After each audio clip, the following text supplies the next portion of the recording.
Ya lo pasado, pasado.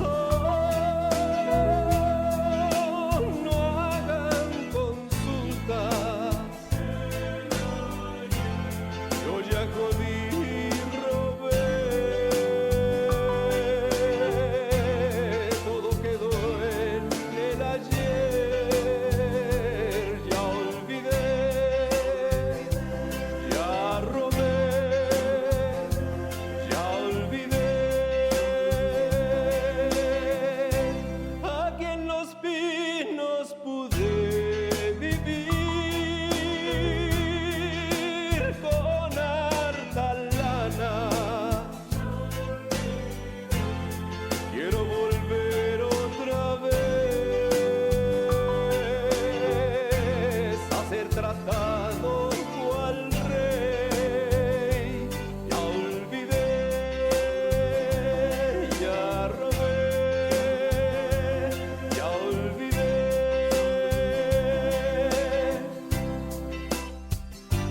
Pido un amparo para librar mi peculado.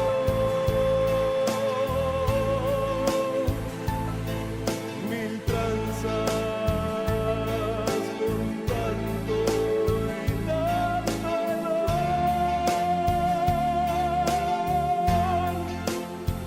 Vivo millonario, soy muy millonario, cual impune soy.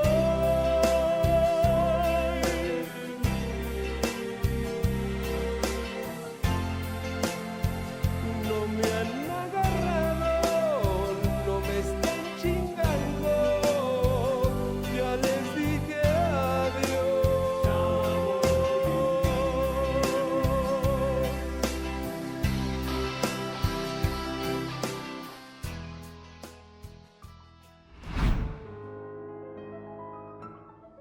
Ay, me río y lloro, mano. Se nos fue Kino. Sí, pues es que estaba pensando, poca gente sabe, pero él se asumía y era un hombre de izquierda, de bastante izquierda. Mucho, hasta radical lo consideran en Argentina. Pero fíjate, lo más político que pudo hacer era Mafalda, ¿no? Exacto. Que no era una tira política propiamente, pero deslizaba cosas ahí, pero era lo más que podía hacer. ¿cómo no? En Argentina, fíjate, Mafalda se publicó entre 63 y 73, Exacto. ¿no? Hasta la llegada de Perón. Pero en medio, en el 66, hubo un golpe de Estado, ¿no? Llegó un tal general Cámpora y no sé qué. Aún así podía seguir publicando. Pero ya cuando llega Perón, empezó a operar en Argentina una cosa que se llamaba la AAA, la Alianza Anticomunista Argentina, que era un grupo terrorista de ultraderecha que se dedicaba a ejecutar gente de izquierda. Y luego ya vino el golpe del 76, que ya de plano Ya, Quino y su esposa huyeron de ahí. A España. Sí, pero vamos, aún así hizo su gran obra y deslizó su mensaje social y político a través del personaje de Mafalda, ¿no? Pero además lo fantástico es que luego hablan estos intelectuales, entre comillas, que dicen que aquí no hay libertad de expresión, ¿no? Ya sé cuáles. Pues sí. Fis sabe de eso. Pues justamente para hablar del tema de libertad de expresión, para hablar del papel de los intelectuales y sobre todo para hablar de la revisión de la historia, hemos invitado ni más ni menos que a un intelectual de peso completo, que es el doctor Enrique Semo. Doctor Enrique Semo, muchas gracias por estar aquí en El Chamuco. Doctor, Gracias de Bienvenidísimo. estar con ustedes. pues qué honor, muchísimas gracias. ¿Cómo ve usted este grupo de intelectuales del neoliberalismo que ahora están desgarrándose las vestiduras, están alegando que no hay libertad de expresión en México? Acabamos de poner el ejemplo de Quino en Argentina, pero hay muchos ejemplos de lo que es realmente la represión y la persecución en contra de la libertad de prensa. Mira, yo creo que nunca ha habido tal libertad de expresión crítica, porque lo que ha cambiado totalmente a Andrés Manuel López Obrador es el hecho de que el presidente acepta la crítica y contesta a ella, ¿verdad? Ha roto con ese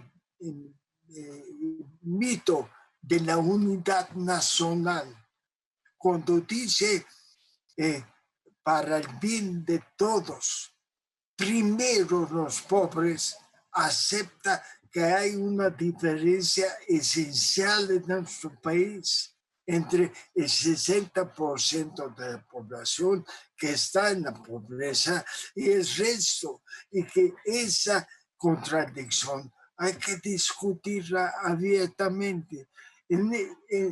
Los intelectuales neoliberales que firman ese desplegado de falta de libertad de expresión, en realidad no pueden aceptar que se trate abiertamente ante todos ese problema del hecho que la nación mexicana está dividida en dos y que un presidente se preocupe de qué piensan los pobres, ¿verdad? Y eso los saca de quicio, porque son intelectuales del neoliberalismo, 30 años del neoliberalismo, con diferentes maneras de expresarse. Hay que pensar en qué es un intelectual.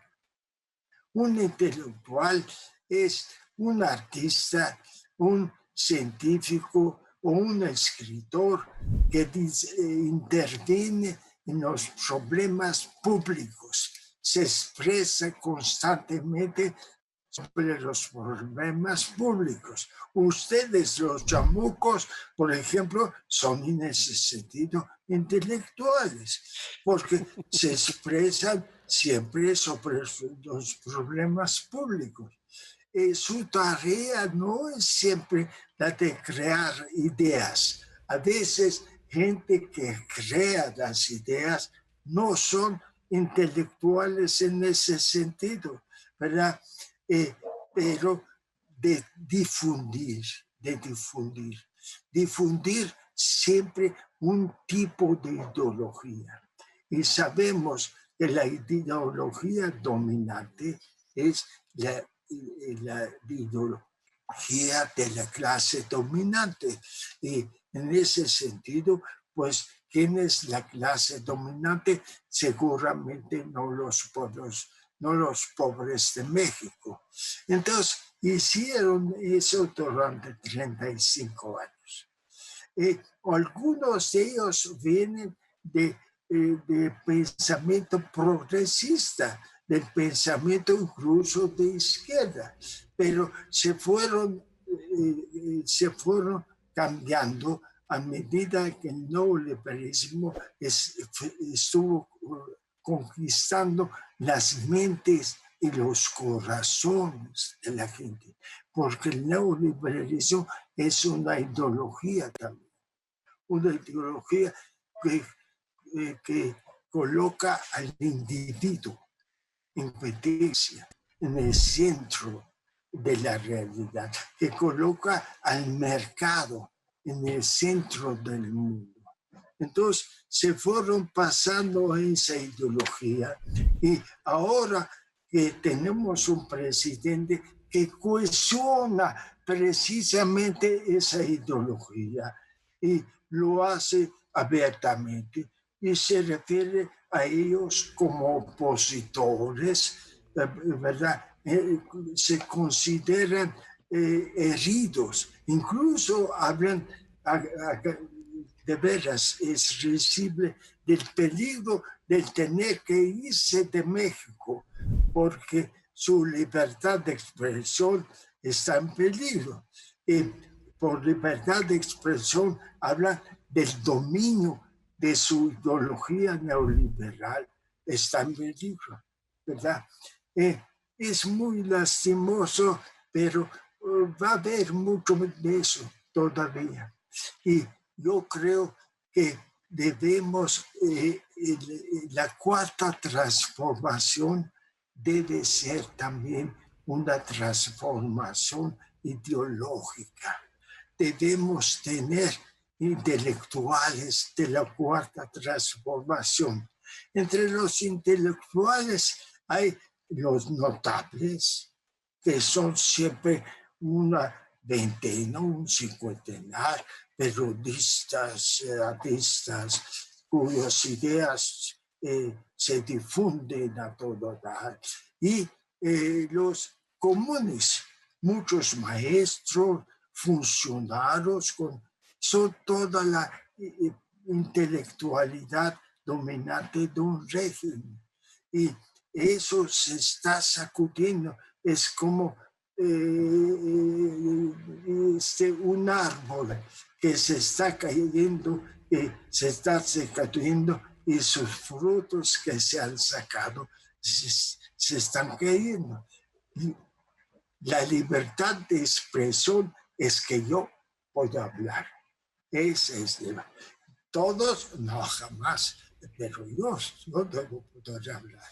Tremenda reflexión, doctor, sobre el tema de la pobreza en la 4T con los intelectuales. Pero tenemos que hacer un corte comercial. Vamos primero con la chamuca Cintia Bolio y regresamos con usted.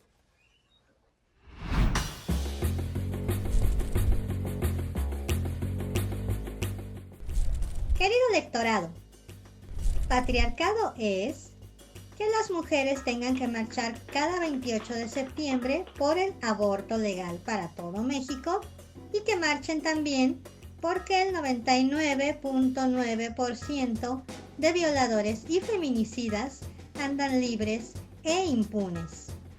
Patriarcado es votar por un gobierno de izquierda y que éste criminalice el derecho a la protesta social encapsulando y gaseando las marchas.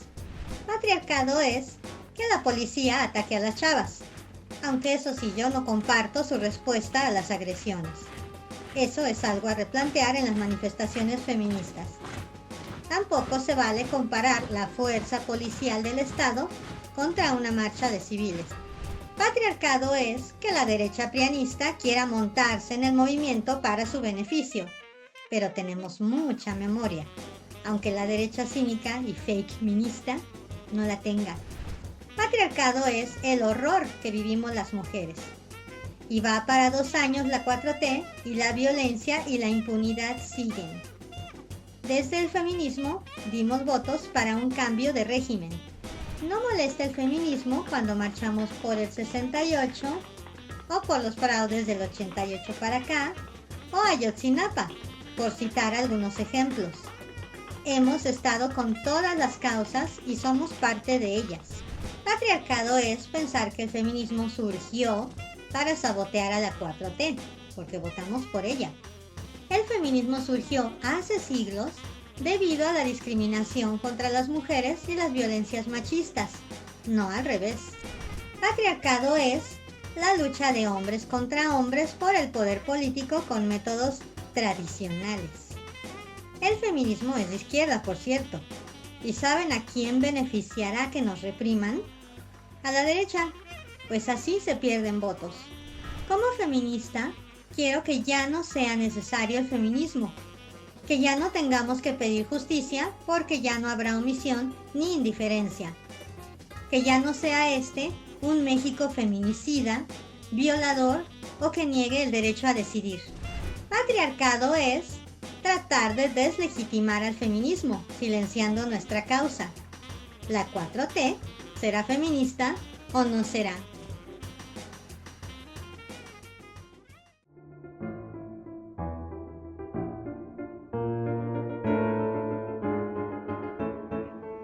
Bueno, entre otras cosas, el papel de los intelectuales es reflexionar sobre el pasado, sobre temas profundos, sobre el país. Enrique Semo acaba de escribir un libro en 2 tomos fantástico sobre la conquista, titulado La Conquista, Catástrofe de los Pueblos Originarios, que está editado por Siglo XXI y por la UNAM. En este libro, Enrique nos plantea que hay en realidad 4 actores fundamentales en el asunto de la conquista. Es una revisión del tema de la conquista. ¿Cuáles serían estos 4 actores, doctor? Los 4 actores son, en primer lugar, los amerindios, los que estaban viviendo en América y llevaban muchos antes de que los europeos tuvieran noticia de ellos, pero ellos son creadores de grandes culturas, de mucho del control de una naturaleza completamente diferente a la europea, antes que los europeos conocieran. Segundo factor de la conquista son los españoles, que son un pueblo que apenas acaban de salir de la reconquista, que significaba una guerra permanente de siglos contra los árabes, contra los musulmanes, y transportan a la conquista de América gran parte de la cultura de guerra permanente. Tenían una cantidad de hijos de hidalgo muy pobres que formaban parte de esa guerra y que ya no tenían nada que hacer en España y los transportan a América. El tercer elemento son los europeos, los comerciantes, los prestamistas, los empresarios del siglo XVI, que son los que más se aprovechan de ese descubrimiento de América y que no se les debe pasar por alto. En realidad, los negocios de Holanda, de los italianos por la conquista de América fueron importantísimos. Y por último, los negros de África que llegan contra su voluntad en la calidad de esclavos. Todos ellos forman parte en el fundamento de la nación mexicana, en condiciones muy diferentes unos de ellos. Y yo creo que no se puede entender la conquista sacándola de la historia del surgimiento del capitalismo. Es curioso que tanto Luis Fernando Granados como usted están haciendo una revisión de lo que es la conquista y es curioso que los dos coinciden en muchos puntos. Entre otras cosas, se plantean que el tema de la conquista, como se ha venido contando, ha sido muy limitado porque se habla de la conquista como si fuera un asunto que ocurriera solo en la Ciudad de México y que solo pasara a través de la ruta de Cortés, cuando en realidad la conquista se extiende en el norte durante 300 años, esto es lo que viene en el libro, y en el sur, bueno, también se extiende en el tiempo por siglos. Si queremos integrar la conquista en la historia de la formación de lo que más tarde será la nación mexicana y el México plurinacional que tenemos ahora, integrar todos los que participaron, tenemos que tomar los 4 actores y sobre todo lo que fue la Nueva España, el norte, el centro y el sur. El centro son la conquista del Imperio Azteca, pero en el norte, los pueblos del norte, más cazadores y recolectores y agricultores principiantes, presentaron una resistencia que duró 300 años e incluso impidieron que los españoles conquistaron todo el norte. Ahí es donde se inventa la guerra de guerrillas.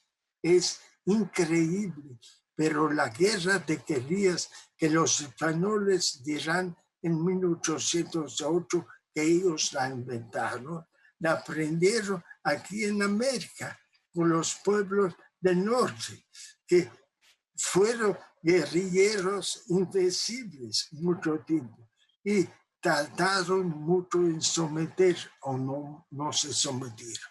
Cuando los españoles se van, muchos de los Tarahumara, de los pueblos del norte, no están sometidos en realidad.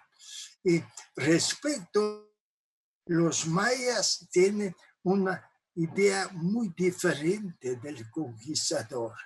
muy diferente de los centros de los nahuas. Ellos dicen con claridad en el Popol Vuh, no voy a repetir las palabras, pero sí la idea. Más vale que los extranjeros vengan en son de paz, porque si no, tendremos una gran guerra. Pero hablando de guerra, doctor, me llama la atención mucho lo que usted acaba de decir, que los españoles trajeron el concepto de guerra permanente. Pero entonces, y no solo México, sino toda América Latina ha sido un territorio de guerra desde entonces para acá. Es un territorio de confrontación permanente, ¿no es así? Sí, así es, sobre todo porque los españoles durante la colonia, hasta el fin de la colonia, nunca tuvieron un ejército interno, pero los encomenderos, los españoles que se habían beneficiado, tenían una obligación de responder a cualquier llamado para repeler, sofocar cualquier levantamiento, es decir, españoles conquistadores, los terratenientes eran un ejército siempre fueron una población en armas para el dominio de los indígenas y también de los esclavos negros. Y en ese sentido hay que decir que los españoles fueron constantemente sofocadores, opresores de todos los indígenas que se resistieran. Lo que yo estoy viendo es que la conquista no ha acabado y no nada más los españoles le echaron ganas, lo lograron y las intervenciones que hemos tenido por parte de Estados Unidos y otras naciones, Sí, Francia. Seguimos siendo una sí, colonia de explotación finalmente. y que buscan seguir explotando. Ahora es comercial, es de maneras más sutiles, pero siguen siendo... Pues ni tan sutiles, pues, militar y con el narco. Exactamente. Eso es muy importante lo que ustedes dicen. La idea de la conquista y de la dependencia se debe defender mucho porque seguimos viviéndola. La colonialidad no se ha acabado. Los países de América Latina no son hoy mucho más libres de los Estados Unidos que en el siglo XIX. Desde el punto económico, quizás sean más dependientes todavía. Les voy a recordar que México es el primer socio, entre comillas, de los Estados Unidos económicos. Pero ¿qué tipo de socio? El socio de las empresas del norte, las maquiladoras del norte, el socio en que nuestros conciudadanos de los Estados Unidos tienen que mandar cada año una cantidad enorme para mantener a sus familias aquí.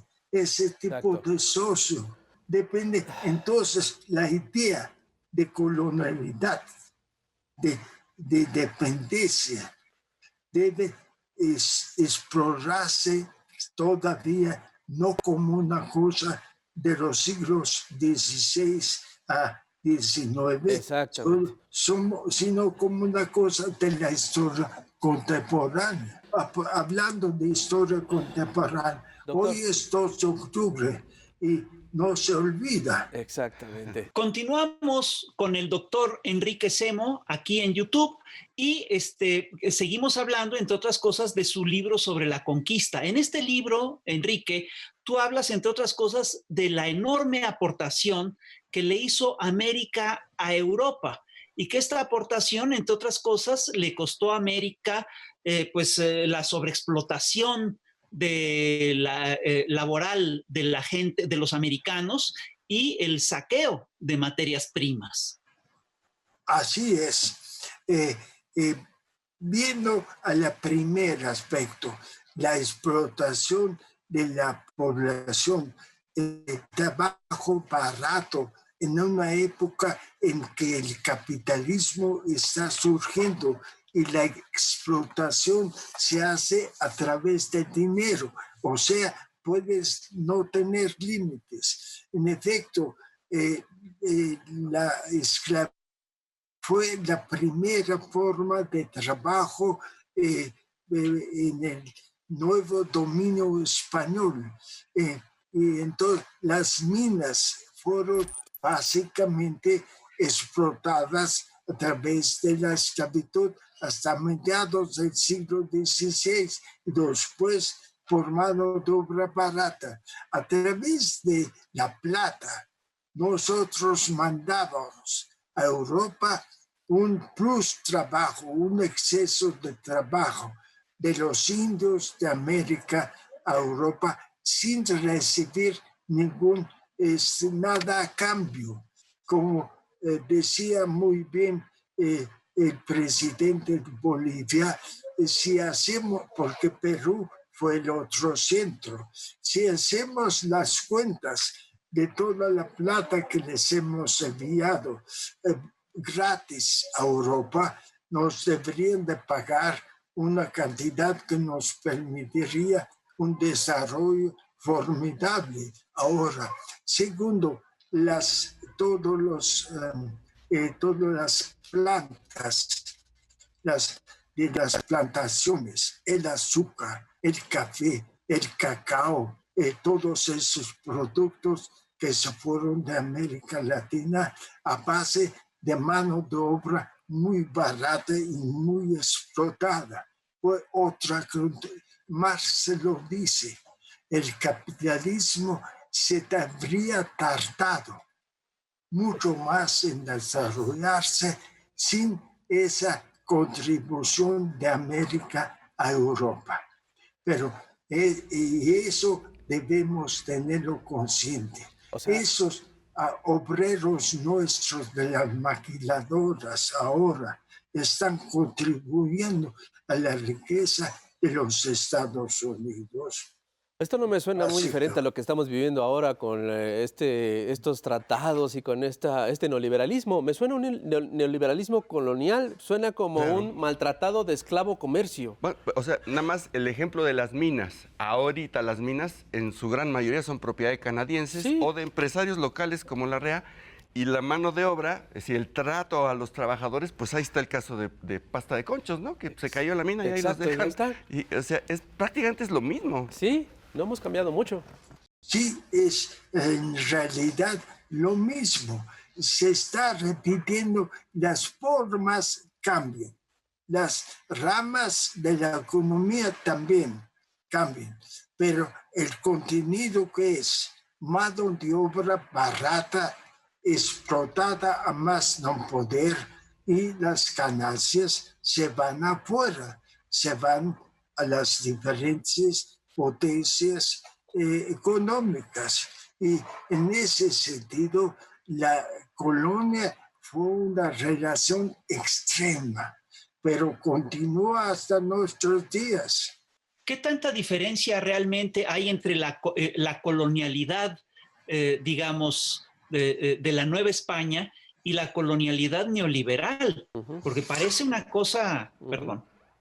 La diferencia está en lo que hemos conquistado de independencia.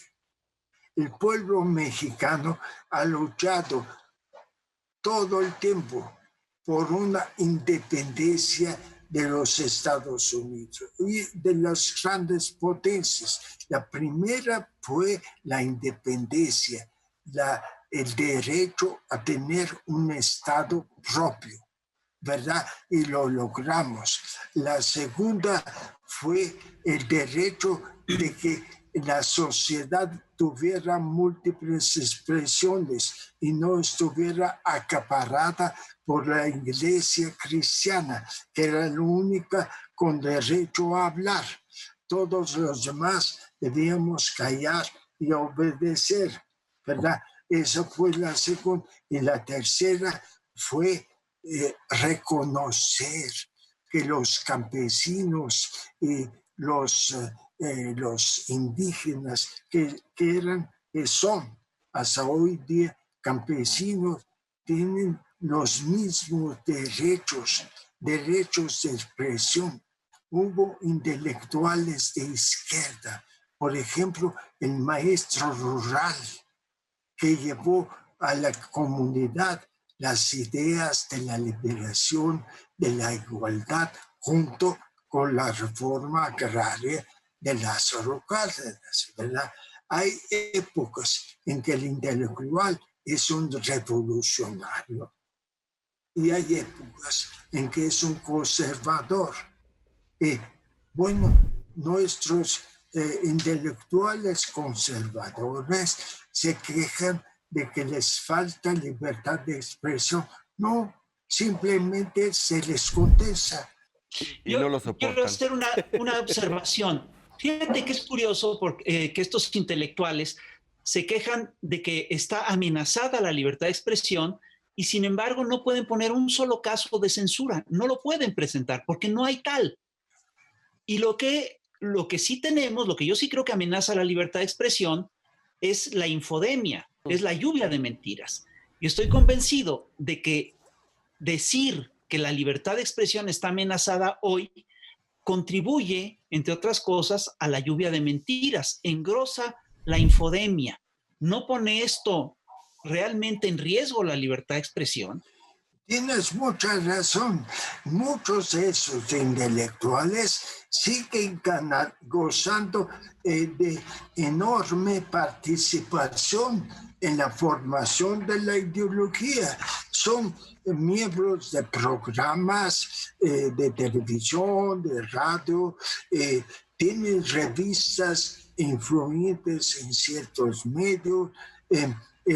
Nadie les impide decir, pero hay algo nuevo, no se les contesta desde el poder, porque se ha caído el mito de la unidad nacional. Exacto. Este país hay dos naciones, hay los pobres y hay los que comemos de más. Por ejemplo, yo, es decir, bueno, yo también. Y no puede haber unidad nacional en los intereses, hay intereses diferentes.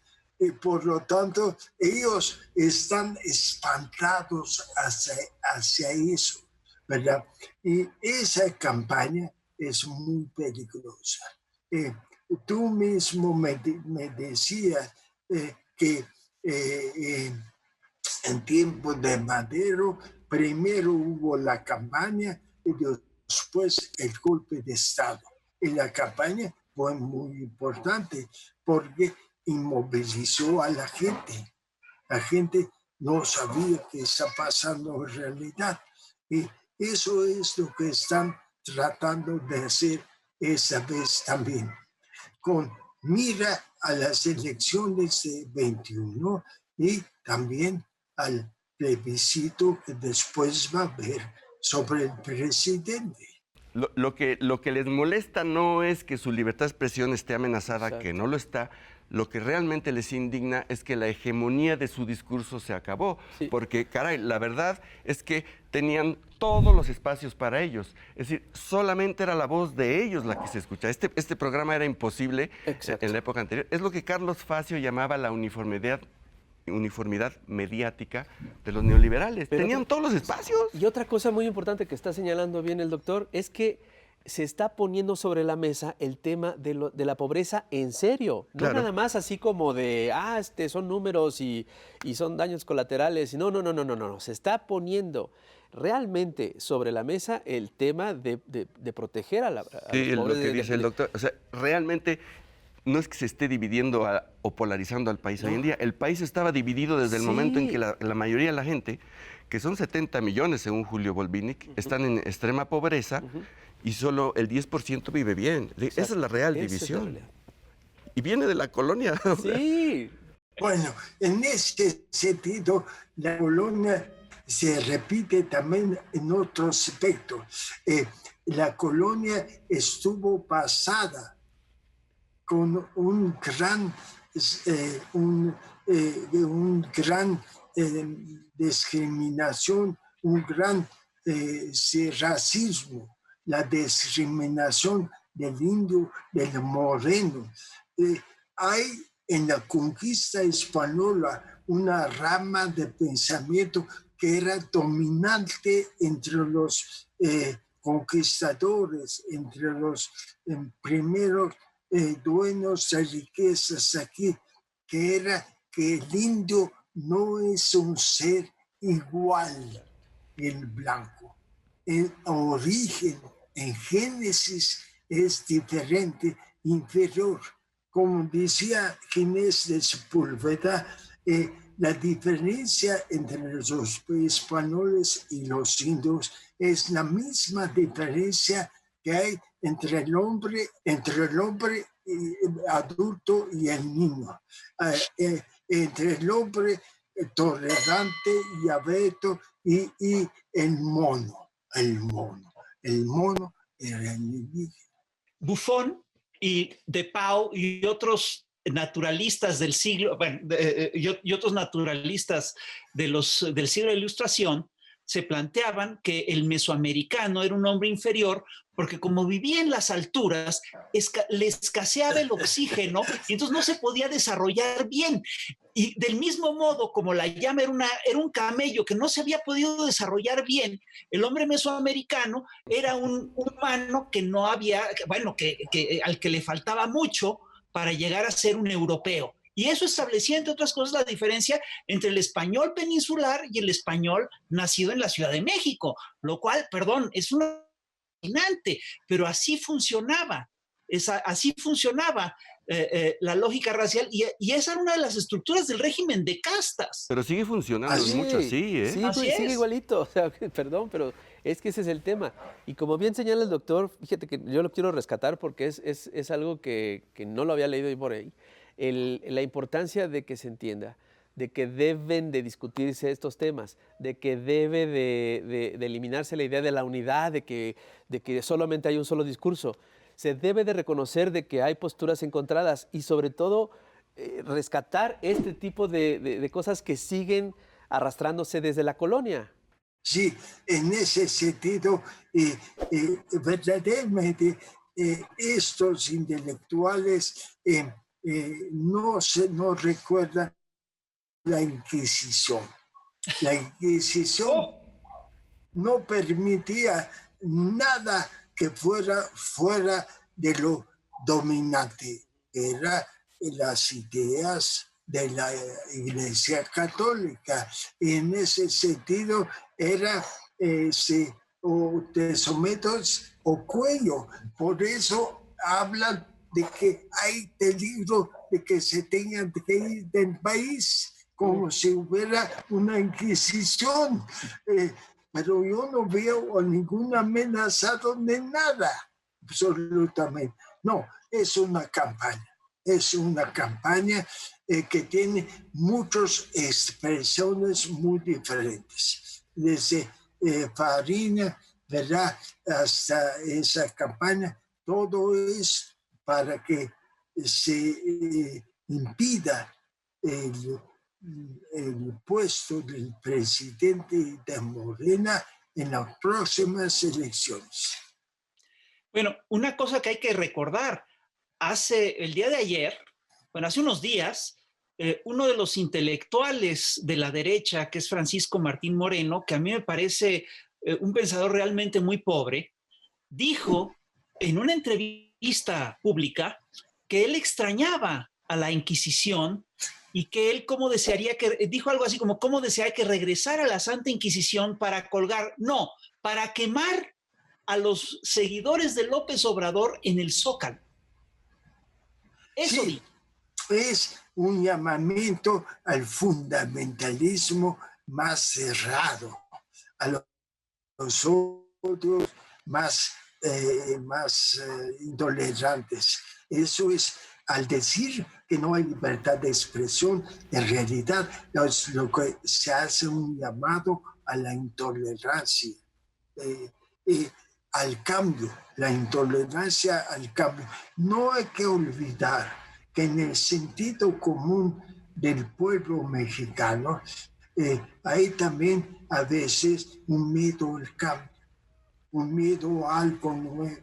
Entonces se está llamando todos esos sentimientos para que afloren y permitan que sabe que eso no lo sabemos, porque igual que están en esa campaña, pueden estar preparando algo más duro.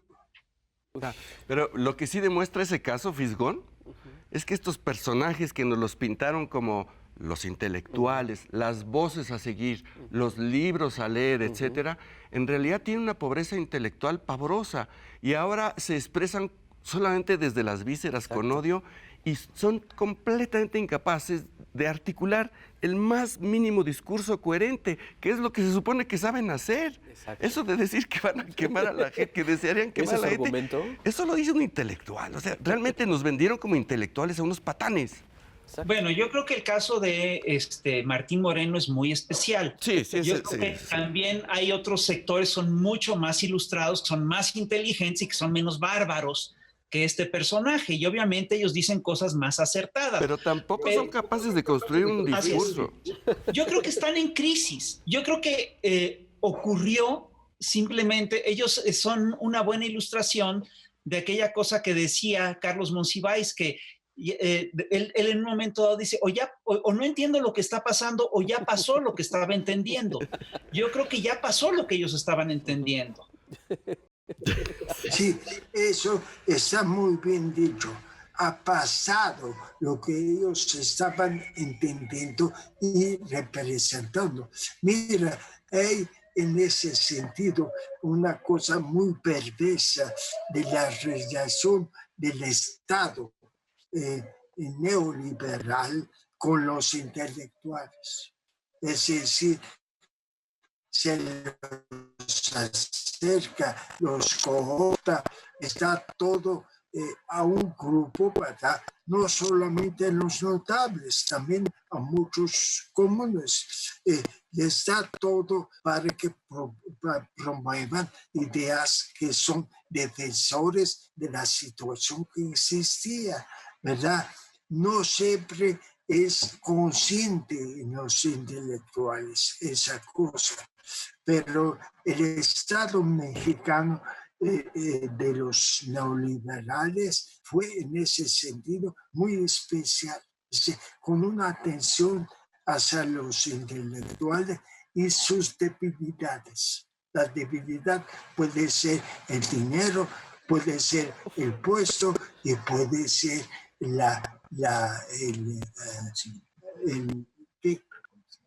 reconocimiento, ¿verdad? Los premios académicos y los premios de todo tipo. Entonces, el Estado neoliberal fue en ese sentido muy cuidadoso. Y, por ejemplo, tengo anécdotas. Voy a decir solamente una porque es trágica. Siqueiros fue apresado en 1961. Fue a dar con sus huesos a la prisión y estuvo 3 años, hasta 64, en la prisión. Al salir de la prisión, cuando fue amnistiado por el mismo López Mateos que lo había metido a la prisión, sus amigos se reunieron en una casa grande para honrarlo y festejar su libertad. Y lo sentaron en un lugar determinado de libertad. Y Siqueiros estaba ahí, ¿verdad? Y repentinamente se abre la puerta de enfrente y por ella entra López Mateos y va directamente a Siqueiros y lo abraza y le dice, querido amigo, qué gusto verlo en libertad con sus amigos festejando aquí. Solamente eso, toman la mano de todos los presentes y se va. ¿Qué quería decir con eso? Mira, cuate, aquí manda el presidente. Puedes hacer muchas cosas y decir muchas cosas y pintar tus, pero no te metas con el presidente, porque si no, el presidente te castiga y te libera. Eso era la Inquisición. Y no lo que hay ahorita. No ha sido apresado nadie, nadie ha sido perseguido. Esa no es una anécdota nada más. Me vino directamente de la víctima, que me lo contó.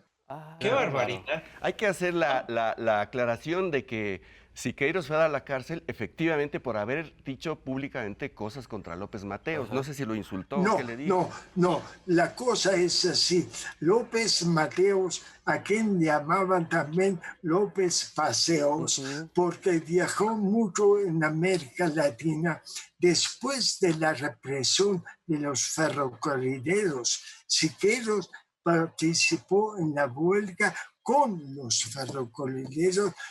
Se fue a diferentes países de América Latina, pero Siqueiros se iba antes que él y hacía un gran mitin antes de que él llegara. A la gente lo que pasó en México con los ferrocarrileros y todos los sindicalistas que estaban en huelga, los maestros, los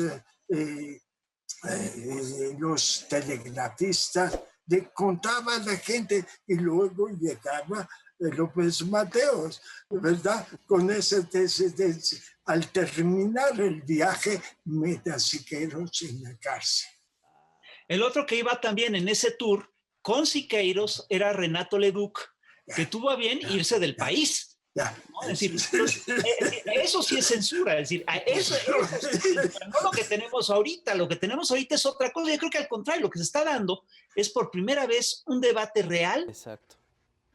Y un debate de ideas y un debate de fondo sobre el destino de la nación. Bueno, es lo que decías al principio, Fisgón, estabas hablando con el doctor Semo sobre el tema de Madero y eso. Es decir, Madero tiene libertad, da libertad de prensa absoluta, pero es en el régimen anterior de Porfirio Díaz donde meten a la cárcel a periodistas, a caricaturistas, etcétera, pero se quiere pintar como que Madero es el tirano, ¿no? Oiga, doctor, y con eso quiero preguntarle. No hay que olvidar. Perdón, Fis. Perdón. A ver, no, dale, Fis. Y otra cosa que no hay que olvidar es que justamente uno de los caballitos de batalla de digamos, de los golpistas latinoamericanos ha sido justamente señalar la falta de libertades democráticas de los regímenes progresistas. Y ese ha sido, digamos, el argumento mediante el cual han defenestrado a Dilma Rousseff, han atacado, han encarcelado a Lula, han buscado a los gobiernos de Venezuela, de Bolivia, de Ecuador, etcétera, etcétera. De Argentina. Por eso es tan clara esta acusación. Claro. En todos esos gobiernos que citaste, antes de que se produjeran o bien golpes de Estado, como en Brasil, o bien un triunfo electoral muy costoso. Antes de eso había una terrible campaña de desprestigio contra los gobernantes electos democráticamente. Oiga, doctor, ¿usted qué cree que hubiera pasado si Francisco I. Madero hubiera hecho mañaneras y se hubiera defendido de la prensa que lo atacaba todos los días? Mi querido amigo, no había televisión, así que... Pues para poner el ejemplo, imagínate que se hubiera defendido, imagínese que se hubiera defendido como ahora se defiende este nuevo régimen. Bueno, tengo que decir con toda sinceridad algo que pienso. Entre Madero y AMLO hay una diferencia. Había una ingenuidad en Madero por sus orígenes. Madero era el hijo de una familia muy bien vista, muy rica, parte de la élite mexicana. Y todos los avisos que le daban sus amigos, por ejemplo, Villa, de que se ponga a pensar de que está en peligro, no los tomaba en cuenta. Y eso en gran parte le costó el golpe de Estado. Yo creo que AMLO ha aprendido muy bien la lección y sabe una cosa, su defensa es el pueblo, su defensa es su electorado. El primer presidente que entra con 53% de las voces populares a la presidencia mucho tiempo, ¿verdad? Y que Andrés Manuel, con sus mañaneras, que había comenzado desde que era el jefe del gobierno del Distrito Federal, se enfrenta directamente a la crítica y plantea las nuevas ideas, en la nueva forma de gobernar, porque la aportación de Andrés Manuel a la política mexicana es la nueva forma de gobernar, el diálogo permanente con el pueblo. Eso en 35 años de neoliberalismo no lo vimos nunca. Gobernaban los tecnócratas que se creían poseedores de una verdad eterna. Se acabó. Andrés Manuel no es poseedor de ninguna verdad eterna. Se inspira en el pueblo y se dirige permanentemente. Eso es su gran escudo. Bueno, pues si ya no tenemos nada más que agregar, despidamos este maravilloso programa que creo que fue muy, muy, muy didáctico, muy aleccionador. En verdad, creo que todos tenemos que leer estos libros. Estos son 2 tomos que se llaman La Conquista, del doctor Enrique Semo, y que ya me muero por leer. Es sobre la conquista, pero tiene que ver con la realidad de hoy. Van a ver. Perfecto, pues desde ya lo saben. Que sí. Doctor, muchísimas gracias. Fue una cátedra esta plática con usted. Muchísimas gracias por estar con nosotros. Sí, señores. Pues Fis, Higuera, muchísimas gracias, señoras y señores. Nos vemos a la próxima, ya lo sabe. Comparte este programa porque ya ve que se puso buenísimo. Ya lo sabe, nos vemos a la próxima. Cuídense mucho.